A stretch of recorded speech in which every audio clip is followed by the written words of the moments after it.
News, सच जरूरी है।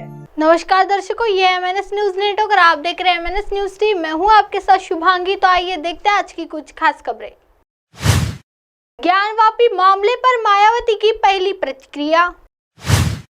ज्ञानवापी के SSI सर्वे को लेकर हो रही सियासी बयानबाजी के बीच बसपा सुप्रीमो मायावती की पहली प्रतिक्रिया सामने आई है। बसपा सुप्रीमो ने इस मुद्दे पर हो रही बयानबाजी को लेकर समाजवादी पार्टी और बीजेपी दोनों को आड़े हाथों लिया है। उन्होंने कहा कि इस मामले पर जिस तरह के बयान दिए जा रहे हैं वो कोई सोची समझी साजिश हो सकती है। ये मामला अभी अदालत में विचारधानी है, इसलिए इस पर बिना किसी वजह का टीका टिप्पणी नहीं होनी चाहिए। हमें कोर्ट के फैसले का इंतजार करना चाहिए। बसपा सुप्रीमो मायावती ने कहा, सपा द्वारा बौद्ध मठ को तोड़कर बद्रीनाथ मंदिर बनाने के संबंधी बयान के बाद अब भाजपा द्वारा कोर्ट में लंबित ज्ञानवापी प्रकरण को लेकर विवाद को बढ़ाने वाला बयान कहीं इन दोनों पार्टियों की सोची समझी राजनीतिक साजिश का परिणाम तो नहीं, यह गंभीर व अति चिंतनीय। उन्होंने आगे कहा, ज्ञानवापी मामले में SSI सर्वे कराने के विवाद को लेकर मामला माननीय सुप्रीमो कोर्ट के निर्देश पर हाईकोर्ट में अभी लंबित है। अब तक विवाद के संबंध में कोई टीका टिप्पणी करना आवश्यक ही नहीं बल्कि अनुचित है।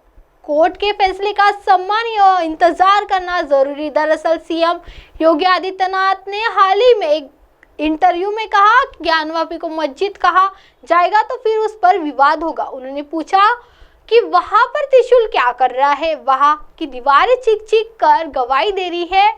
मुस्लिम समुदाय को मानना चाहिए कि यह ऐतिहासिक भूल हो गई है और खुद आगे बढ़कर इसका प्रस्ताव देना चाहिए ताकि इसमें सुधार हो सके। आइए बढ़ते हैं अगली खबर की ओर। जनता में द्वेष का विष घोलना और उन्हें आपस में लड़वाना हमारे संविधान का मजाक उड़ाने जैसा है। कांग्रेस अध्यक्ष मल्लिकार्जुन खड़गे ने पत्रकारों से बातचीत करते हुए यह कहा कि 21वीं सदी के भारत में धर्म के नाम पर फैलाई जा रही हिंसा हमारे सर्वधर्म समभाव सभ्यता की नींव पर कुठाराघात है। इसे किसी भी हालत में बर्दाश्त नहीं किया जा सकता है।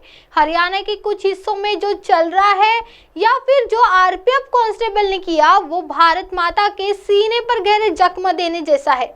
आए दिन हम जो समाज के ताने बाने में बिखराव की प्रवृत्ति देख रहे हैं वो सत्ता के लोभ से समाज में नफरत फैलाने का परिणाम है। जनता में द्वेष का विष घोलना और उन्हें आपस में लड़वाना हमारे संविधान का मजाक उड़ाने जैसा है। उन्होंने आगे कहा कि ऐसी घटनाएं लचर होती कानून व्यवस्था और हमारी कमजोर होती संवैधानिक संस्थाओं पर गंभीर प्रश्न खड़े करती है। अगर हमने आज एकजुट होकर इन विभाजनकारी तत्वों के खिलाफ आवाज नहीं उठाई तो इसके दुष्परिणाम आने वाली पीढ़ियों को सहने पड़ेंगे। कांग्रेस पार्टी सभी से शांति बनाए रखने की अपील करती है और दोषियों को सख्त से सख्त सजा दिए जाने की मांग करती है। नूंह में हिंदू संगठनों की तरफ से ब्रजमंडल यात्रा निकल रही थी। तय प्लान के अनुसार मेवात में शिव मंदिर के सामने ब्रजमंडल यात्रा शुरू की गई। बताया जा रहा है कि इस दौरान यात्रा पर पथराव हो गया।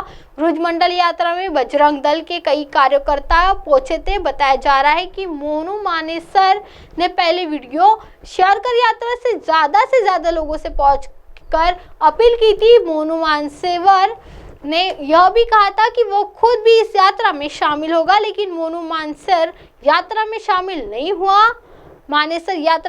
नहीं हुआ। बताया जा रहा है कि यात्रा में बिट्टू बजरंगी नाम के कथित गोरक्षक के शामिल होने पर तनाव बढ़ा। नूंह में दूसरे पक्ष के लोगों ने हंगामा कर दिया।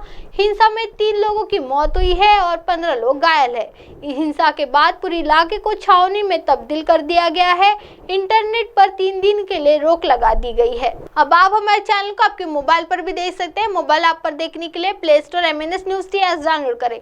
इंस्टा, लिंक, ट्विटर, हाईकुक, फेसबुक और कई सोशल मीडिया के प्लेटफॉर्म पर हमारा चैनल उपलब्ध है। आप इसे यूट्यूब पर भी देख सकते हैं। आप हमारे चैनल को लाइव भी देख सकते हैं www.mnsnewst.com पर। फिलहाल वक्त हो चला है दर्शकों ब्रेक का। ब्रेक से लौटने के बाद देखिएगा देश और दुनिया की तमाम खबरें। बनी रही MNS न्यूज टी पर। नमस्कार।